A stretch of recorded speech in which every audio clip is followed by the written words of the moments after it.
You remember Donald Lamone, don't you? He's the one who said the biggest terror threat in this country is white men radicalized to the right, and we have to do something about them. The biggest terror threat in this country is white men, most of them radicalized to the right, and we have to start doing something about them. Yeah, that's the Donald Lamone we're talking about. Well, he took a trip to Atlantic City recently to see if people supported Trump or Harris. We're here in Jersey, Atlantic City. Who do you support? Trump. I plead the fifth. Trump for the win. Tell me why. I can't really call that right now, but I just feel like she's not good for president. She's good vice, but not for the actual lead role for the country. Does it have anything to do with being a woman? No. No, because I feel like women, nah, you're not going to give me that. Your money's on Harris. Yeah. Who do you want? Trump. Why don't you like Harris? Oh, she doesn't have any experience. She's the vice president. She's a senator. Yeah, no experience. No. She had no experience. Well, I want Donald Trump. I just feel we need somebody that has a stronger background with the military and the world in general. She was a prosecutor and an attorney general and a senator and a vice president. You're in a gambling town. Who's your money on? I'm going to support the Democratic Party, but, I mean, Trump looked like he got it in the bag right now. 4 years ago, it was a lot better. I made a lot more money than I do now. I know you feel that way, but that's not actually what the record shows. The economy is actually better under Biden. No, I'm serious. That's what the facts show. CNN? Okay, you know what? No, that's not because I watch CNN. Trump or Harris? Trump. That's who's going to win. That's who's going to win. Who you support?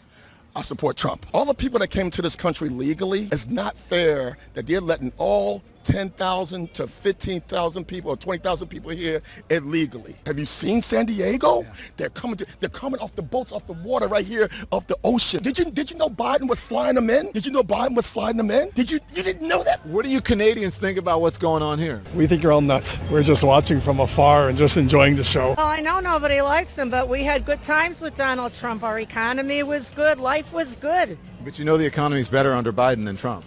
Bullshit. Well, that's what the stats show. That's what the facts show. Well, you know what? I don't know where they're getting their facts, but I don't think they're valid. I don't know where their facts are coming from. It's hilarious to me that Donnie, who's a millionaire, is trying to convince regular people on the street that government statistics say they're doing better when everybody knows that tens of millions of people aren't doing better. And this guy saying, "Do you watch CNN?" is classic. That's what the facts show. Okay, you know what? No, that's not because I watch CNN. Listen to what J.D. Vance just said about giving Kamala control over inflation policy. Giving Kamala Harris control over inflation policy, Shannon, it's like giving Jeffrey Epstein control over human trafficking policy. The American people are much smarter than that. They don't buy the idea that Kamala Harris represents a fresh start. She is more of the same. It is doubling down on the failed policies of the Harris administration to give Kamala Harris a promotion rather than to fire her, which is what I think most Americans are going to do on November. I don't know about you, but if my future boss had 6 or 7 entries on Jeffrey Epstein's plane and was on his call log multiple times, I don't think I'd be making this comparison, especially on TV. But then I'm not the most awkward human alive. Here's another street interview on who people are voting for in November. Can I ask you a quick question? Are you guys going to vote for Kamala or Trump coming up?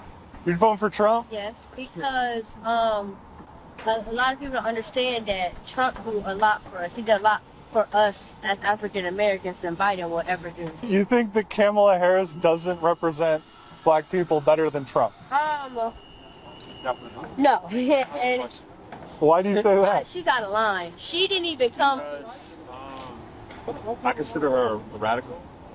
Yeah, she's a bit extreme for the most part, and I feel like there's going to be a ton of bills and laws passed that aren't in ordinance with what's actually going on in today's society. I think it's going to be like an older worldview instead of a new worldview, where it should be for the people coming up the next few generations. I feel like she's a colonizer. Like she looks more like a lawyer to me than a president, because a president, that's a big responsibility. Yeah. I don't think she's gonna be able to handle that on her plate. Not at all. And like when COVID came out, I think we saw her like once come on the news and say something, and that's her job. Trump or Kamala in the next election? I'm gonna go with Trump. Why do you say that? He about to get it to him. He about to get us some more money for real, for real. Do you think Kamala got there because of her skill and competency? I don't know. Wait, who? Kamala? Yeah, I don't know who that is. Do you know about Kamala Harris at all? From what I heard, she sucked, but the world sucks. Lindsey Graham says that Donald Trump, the provocateur and showman, may not win this election. How can you be for the Green New Deal? Wait a minute. How can you be for the Green New Deal and not be opposed to fracking? That's BS. Okay. Go ahead, I'm sorry. Let me ask you, big picture, bottom line me here. Do you think former President Trump should stop talking about Vice President Harris's race and intelligence? Yeah, I think in my view is that me and Nikki need to go to Georgia. We're giving advice on TV to President Trump. He's got a lot of critics. He's got a lot of advisors. But to Nikki Haley and DeSantis and Youngkin and all these great people we have, let's get together and actually campaign for the guy rather than just give advice. But in the advice-giving column, here's what I would say. President Trump can win this election. His policies are good for America, and if you have a policy debate for president, he wins. Donald Trump, the provocateur, the showman, may not win this election. So I'm looking for President Trump to show up in the last 80 days to define what he will do for our country, to fix broken borders, to lower inflation. Meanwhile, Trump said, if you want to eliminate Israel, we don't want you in our country. I'm president. We will deport the foreign jihad sympathizers, and we will deport them very quickly, and Hamas supporters will be gone. If you hate America, if you want to eliminate Israel, then we don't want you in our country. We really don't want you in our country. I will ban refugee settlements from terror-infested areas like the Gaza Strip, and we will arrest the pro-Hamas thugs who vandalize federal property and make really life very, very difficult in this country for a lot of people. Hey, look at this. Jenna from Swifties for Trump has a message for America. Hi, my name is Jenna, and this picture of me in this Swifties for Trump shirt has been going viral on X and started kind of a movement in the Republican Party. I actually met Trump in this shirt in Racine on June 18th, and he said, quote, "She is great." I think this movement is super awesome, but also super important because it's no secret that millions of young female voters consider themselves Swifties.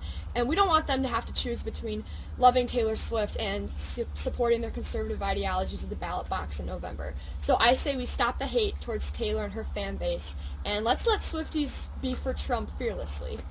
Lastly, Trump doesn't seem to understand simple economics and how international tariffs directly and negatively impact domestic consumers. A tariff is a tax on a foreign country. That's the way it is, whether you like it or not. A lot of people like to say, oh, it's a tax on us. No. It's a tax on a foreign country. It's a tax on a country that's ripping us off and stealing our jobs.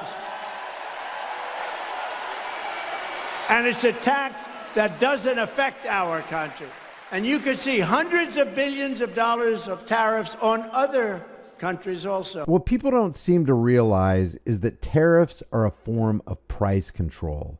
Those who defend tariffs cannot logically oppose government control of prices and profits, material allocations, subsidies, or other violations of free market principles.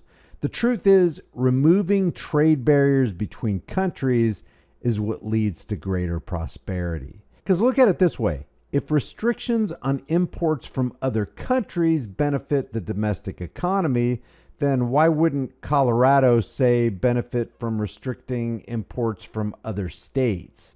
And why even stop at the state level? Now, the claim is that tariffs are used to restrict imports by increasing the cost of foreign products, making them less competitive and giving domestic producers an advantage. Taxes on foreign imports, which is what a tariff is, raises the prices for all domestic consumers. And that means tariffs make Americans economically suffer. A lot of people like to say, oh, it's a tax on us. No, no, no. It's a tax on a foreign country. Trump either doesn't understand this or he does understand it and is just flat out lying. Thanks for stopping by the channel. If you like these videos, maybe you'll like some of my others. I'm sure there are a lot of videos on my channel you haven't seen yet, and all of them are still very much in play. Don't forget to subscribe to the channel, hit the bell notification icon, give it a thumbs up, share it with everybody you know, subscribe to my email list through my website, highimpactflix.com, grab a shirt, but more importantly, realize that in times of universal deceit, telling the truth is a revolutionary act. Maybe we needs us a revolution. I'll see you in the next video.